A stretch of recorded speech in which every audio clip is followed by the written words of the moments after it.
श्री सुखदेव जी कहते हैं, परीक्षित, वास्तव में भगवान की लीला कथा ही श्रवण करने योग्य है। वे ही प्रेम और मुक्ति के दाता हैं। जब उनके परम प्रेमी भक्त उद्धव जी ने इस प्रकार प्रार्थना की, तब यदुवंश विभूषण श्री भगवान ने उनके प्रश्न की प्रशंसा करके उनसे इस प्रकार कहा। भगवान ने कहा, देवगुरु बृहस्पति के शिष्य उद्धव जी, इस संसार में प्रायः ऐसे संत पुरुष नहीं मिलते जो दुर्जनों की कटुवाणी से बिंधे हुए अपने हृदय को संभाल सकें। मनुष्य का हृदय मर्मभेदी बाणों से बींधने पर भी उतनी पीड़ा का अनुभव नहीं करता जितनी पीड़ा उसे दुर्जनों के मर्मांतक एवं कठोर बाण पहुंचाते हैं। उद्धव जी, इस विषय में महात्मा लोग एक बड़ा पवित्र प्राचीन इतिहास कहा करते हैं। मैं वही तुम्हें सुनाऊंगा, तुम मन लगाकर उसे सुनो। एक भिक्षुक को दुष्टों ने बहुत सताया था। उस समय भी उसने अपना धैर्य न छोड़ा और उसे अपने पूर्व जन्म के कर्मों का फल समझकर कुछ अपने मानसिक उद्गार प्रकट किए थे। उन्हीं का इस इतिहास में वर्णन है। प्राचीन समय की बात है। उज्जैन में एक ब्राह्मण रहता था। उसने खेती व्यापार आदि करके बहुत सी धन संपत्ति इकट्ठी कर ली थी। वह बहुत ही कृपण, कामी और लोभी था। क्रोध तो उसे बात बात में आ जाया करता था। उसने अपने जाति बंधु और अतिथियों को कभी मीठी बात से भी प्रसन्न नहीं किया। खिलाने पिलाने की तो बात ही क्या है। वह धर्म कर्म से रीते घर में रहता और स्वयं भी अपनी धन संपत्ति के द्वारा समय आने पर शरीर को भी सुखी नहीं करता। उसकी कृपणता और बुरे स्वभाव के कारण उसके बेटे बेटी, भाई बंधु, नौकर चाकर और पत्नी आदि सभी दुखी रहते और मन ही मन उसका अनिष्ट चिंतन किया करते थे। कोई भी उसके मन को प्रिय लगने वाला व्यवहार नहीं करता था। वह लोक परलोक दोनों से ही गिर गया था। बस यक्षों के समान धन की रखवाली करता रहता था। उस धन से वह न तो धर्म कमाता था और न भोग ही भोगता था। बहुत दिनों तक इस प्रकार जीवन बिताने से उस पर पंच महायज्ञ के भागी देवता बिगड़ उठे। उदार उद्धव जी पंच महायज्ञ के भागियों के तिरस्कार से उसके पूर्व पुण्यों का सहारा, जिसके बल से अब तक धन टिका हुआ था, जाता रहा और जिसे उसने बड़े उद्योग और परिश्रम से इकट्ठा किया था, वह धन उसकी आंखों के सामने ही नष्ट भ्रष्ट हो गया। उस नीच ब्राह्मण का कुछ धन तो उसके कुटुंबियों ने ही छीन लिया, कुछ चोर चुरा ले गए, कुछ आग लग जाने आदि दैवी कोप से नष्ट हो गया, कुछ समय के फेर से मारा गया, कुछ साधारण मनुष्यों ने ले लिया और बचा खुचा कर और दंड के स्वरूप में शासकों ने हड़प लिया। उद्धव जी, इस प्रकार उसकी सारी संपत्ति जाती रही। न तो उसने धर्म ही कमाया और न भोग ही भोगे। इधर उसके सगे संबंधियों ने भी उसकी ओर से मुंह मोड़ लिया। अब उसे बड़ी भयानक चिंता ने घेर लिया। धन के नाश से उसके हृदय में बड़ी जलन हुई। उसका मन खेद से भर गया, आंसुओं के कारण गला रुंध गया। परंतु इस तरह चिंता करते करते ही उसके मन में संसार के प्रति महान दुख बुद्धि और उत्कट वैराग्य का उदय हो गया। अब वह ब्राह्मण मन ही मन कहने लगा, हाय हाय, बड़े खेद की बात है। मैंने इतने दिनों तक अपने को व्यर्थ ही इस प्रकार सताया। जिस धन के लिए मैंने सर तोड़ परिश्रम किया, वह न तो धर्म कर्म में लगा और न मेरे सुख भोग के ही काम आया। प्रायः देखा जाता है कि कृपण पुरुषों को धन से कभी सुख नहीं मिलता। इस लोक में तो वे धन कमाने और रक्षा की चिंता से जलते रहते हैं और मरने पर धर्म न करने के कारण नरक में जाते हैं। जैसे थोड़ा सा भी कोढ़ सर्वांग सुंदर स्वरूप को बिगाड़ देता है, वैसे ही तनिक सा भी लोभ यशस्वियों के शुद्ध यश और गुणियों के प्रशंसनीय गुणों पर पानी फेर देता है। धन कमाने में, कमा लेने पर उसको बढ़ाने रखने एवं खर्च करने में तथा उसके नाश और उपभोग में जहाँ देखो वहीं निरंतर परिश्रम, भय, चिंता और भ्रम का ही सामना करना पड़ता है। चोरी, हिंसा, झूठ बोलना, दंभ, काम, क्रोध, गर्व, अहंकार, भेद बुद्धि, बैर, अविश्वास, स्पर्धा, लंपटता, जुआ और शराब, ये 15 अनर्थ मनुष्यों में धन के कारण ही माने गए हैं। इसलिए कल्याणकामी पुरुष को चाहिए कि स्वार्थ एवं परमार्थ के विरोधी अर्थ नामधारी अनर्थ को दूर से ही छोड़ दे। भाई बंधु, स्त्री पुत्र, माता पिता, सगे संबंधी जो स्नेह बंधन से बंधकर बिल्कुल एक हुए रहते हैं, सब के सब कौड़ी के कारण इतने फट जाते हैं कि तुरंत एक दूसरे के शत्रु बन जाते हैं। ये लोग थोड़े से धन के लिए भी क्षुब्ध और क्रुद्ध हो जाते हैं। बात की बात में सौहार्द संबंध छोड़ देते हैं, लाग डांट रखने लगते हैं और एकाएक प्राण लेने देने पर उतारू हो जाते हैं। यहाँ तक कि एक दूसरे का सर्वनाश कर डालते हैं। देवताओं के भी प्रार्थनीय मनुष्य जन्म को और उसमें भी श्रेष्ठ ब्राह्मण शरीर प्राप्त करके जो उसका अनादर करते हैं और अपने सच्चे स्वार्थ परमार्थ का नाश करते हैं, वे अशुभ गति को प्राप्त होते हैं। यह मनुष्य शरीर मोक्ष और स्वर्ग का द्वार है। इसको पाकर भी ऐसा कौन बुद्धिमान मनुष्य है जो अनर्थों के धाम धन के चक्कर में फंसा रहे। जो मनुष्य देवता, ऋषि, पितर, प्राणी, जाति, भाई, कुटुंबी और धन के दूसरे भागीदारों को उनका भाग देकर संतुष्ट नहीं रखता और न स्वयं ही उसका उपभोग करता है, वह यक्ष के समान धन की रखवाली करने वाला कृपण तो अवश्य ही अधोगति को प्राप्त होता है। मैं अपने कर्तव्य से च्युत हो गया हूँ। मैंने प्रमाद में अपनी आयु, धन और बल पौरुष खो दिए। विवेकी लोग जिन साधनों से मोक्ष तक प्राप्त कर लेते हैं, उन्हीं को मैंने धन इकट्ठा करने की व्यर्थ चेष्टा में खो दिया। अब बुढ़ापे में कौन सा साधन करूँगा? मुझे मालूम नहीं होता कि बड़े बड़े विद्वान भी धन की व्यर्थ तृष्णा से निरंतर क्यों दुखी रहते हैं। हो न हो अवश्य ही यह संसार किसी की माया से अत्यंत मोहित हो रहा है। यह मनुष्य शरीर काल के विकराल गाल में पड़ा हुआ है। इसको धन से, धन देने वाले देवताओं और लोगों से, भोग वासनाओं और उनको पूर्ण करने वालों से तथा पुनः पुनः जन्म मृत्यु के चक्कर में डालने वाले सकाम कर्मों से लाभ ही क्या है। इसमें संदेह नहीं कि सर्वदेव स्वरूप भगवान मुझ पर प्रसन्न हैं, तभी तो उन्होंने मुझे इस दशा में पहुंचाया है और मुझे जगत के प्रति यह दुख बुद्धि और वैराग्य दिया है। वस्तुतः वैराग्य ही इस संसार सागर से पार होने के लिए नौका के समान है। मैं अब ऐसी अवस्था में पहुंच गया हूँ, यदि मेरी आयु शेष हो तो मैं आत्मलाभ में ही संतुष्ट रहकर अपने परमार्थ के संबंध में सावधान हो जाऊंगा और अब जो समय बच रहा है उसमें अपने शरीर को तपस्या के द्वारा सुखा डालूंगा। तीनों लोकों के स्वामी देवगण मेरे इस संकल्प का अनुमोदन करें। अभी निराश होने की कोई बात नहीं है, क्योंकि राजा खड़वांग ने तो 2 घड़ी में ही भगवत धाम की प्राप्ति कर ली थी। भगवान श्री कृष्ण कहते हैं, उद्धव जी, उस उज्जैन निवासी ब्राह्मण ने मन ही मन इस प्रकार निश्चय करके मैं और मेरे पन की गांठ खोल दी। इसके बाद वह शांत होकर मौनी सन्यासी हो गया। अब उसके चित्त में किसी भी स्थान, वस्तु या व्यक्ति के प्रति आसक्ति न रही। उसने अपने मन, इंद्रिय और प्राणों को वश में कर लिया। वह पृथ्वी पर स्वच्छंद रूप से विचरने लगा। वह भिक्षा के लिए नगर और गांवों में जाता अवश्य था, परंतु इस प्रकार जाता था कि कोई उसे पहचान न पाता था। उद्धव जी, वह भिक्षुक अवधूत बहुत बूढ़ा हो गया था। दुष्ट उसे देखते ही टूट पड़ते और तरह तरह से उसका तिरस्कार करके उसे तंग करते।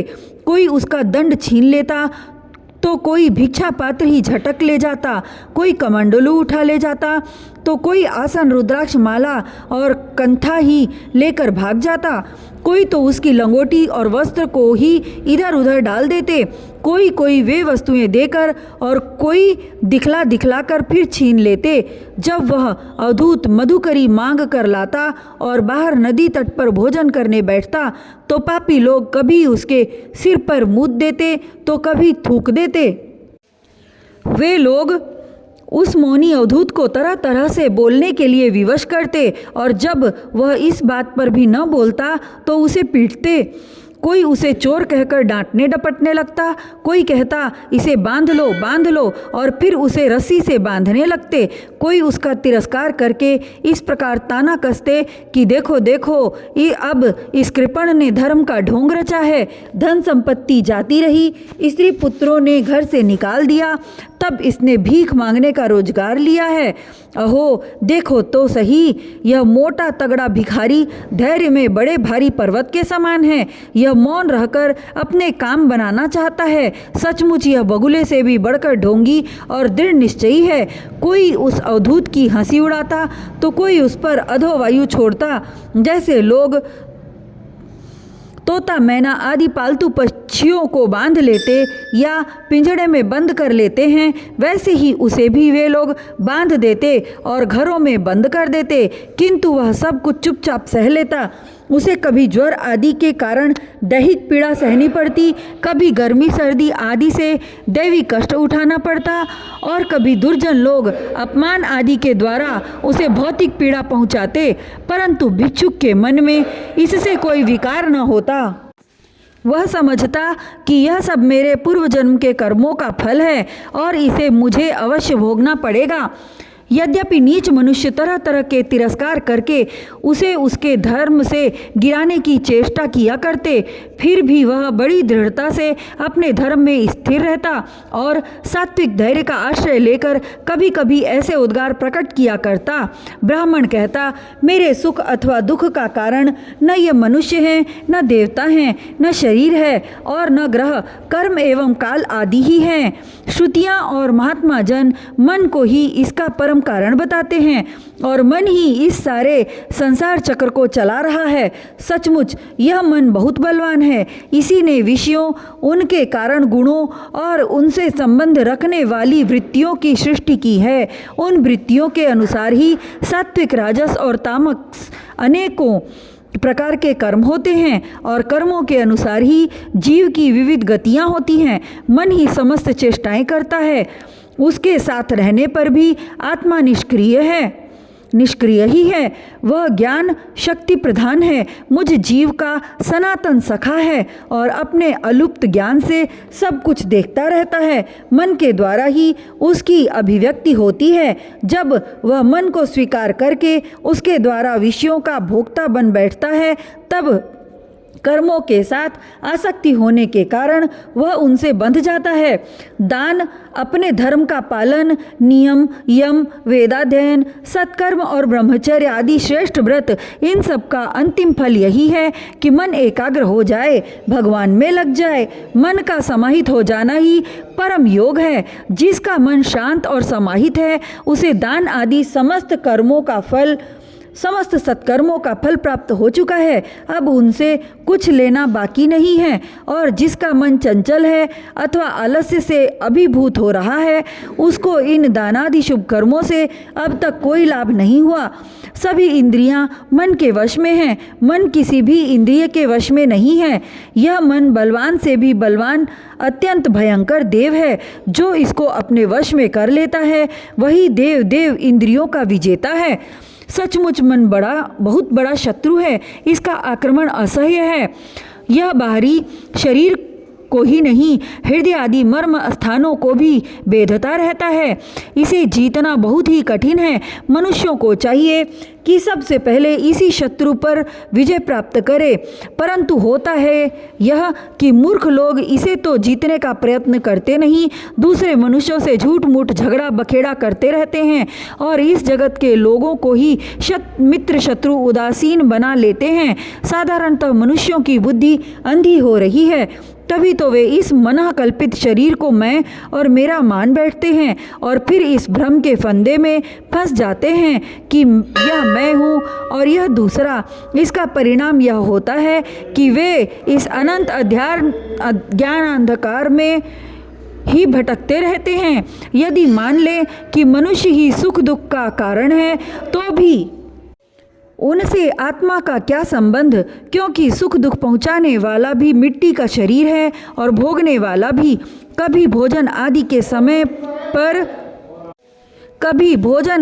समय यदि अपने दांतों से ही अपनी जीभ कट जाए और उससे पीड़ा होने लगे तो मनुष्य किस पर क्रोध करेगा। यदि ऐसा मान लें कि देवता ही दुख के कारण हैं, तो भी इस दुख से आत्मा की क्या हानि, क्योंकि यदि दुख के कारण देवता हैं तो भी इंद्रियाभिमानी देवताओं के रूप में उनके भोक्ता का भी तो वे ही हैं, और देवताओं के रूप में उनके भोक्ता भी तो वे ही हैं, और देवता भी शरीरों में एक है। जो देवता एक शरीर में हैं वे ही दूसरे में भी हैं।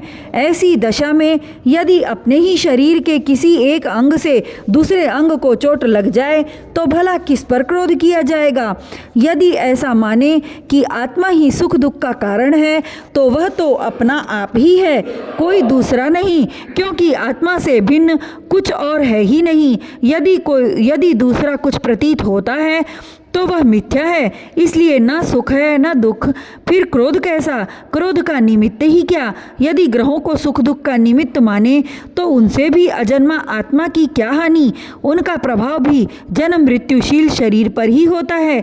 ग्रहों की पीड़ा तो उनका प्रभाव ग्रहण करने वाले शरीर की ही होती है, और आत्मा उन ग्रहों और शरीरों से सर्वथा परे है।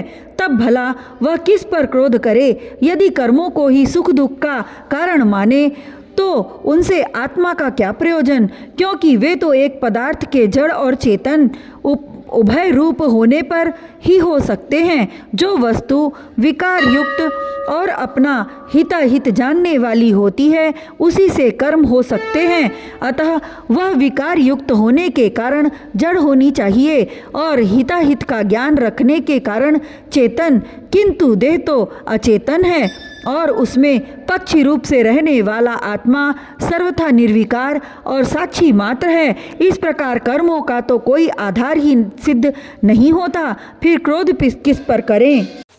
यदि ऐसा माने कि काल ही सुख दुख का कारण है तो आत्मा पर उसका क्या प्रभाव, क्योंकि काल तो आत्म स्वरूप ही है। जैसे आग आग को नहीं जला सकती और बर्फ बर्फ को नहीं गला सकता, वैसे ही आत्म स्वरूप काल अपने आत्मा को ही सुख दुख नहीं पहुंचा सकता। फिर किस पर क्रोध किया जाए। आत्मा शीत उष्ण सुख दुख आदि द्वंद्वों से सर्वथा अतीत है।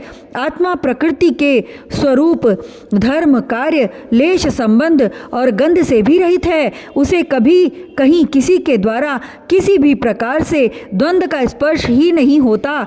वह तो जन्म मृत्यु के चक्र में भटकने वाले अहंकार को ही होता है। जो इस बात को जान लेता है वह फिर किसी भी भय के निमित्त से भयभीत नहीं होता। बड़े बड़े प्राचीन ऋषि मुनियों ने इस परमात्म निष्ठा का आश्रय ग्रहण किया है। मैं भी इसी का आश्रय ग्रहण करूँगा और मुक्ति तथा प्रेम के दाता भगवान के चरण कमलों की सेवा के द्वारा ही इस दुरंत अज्ञान सागर को अनायास ही पार कर लूँगा।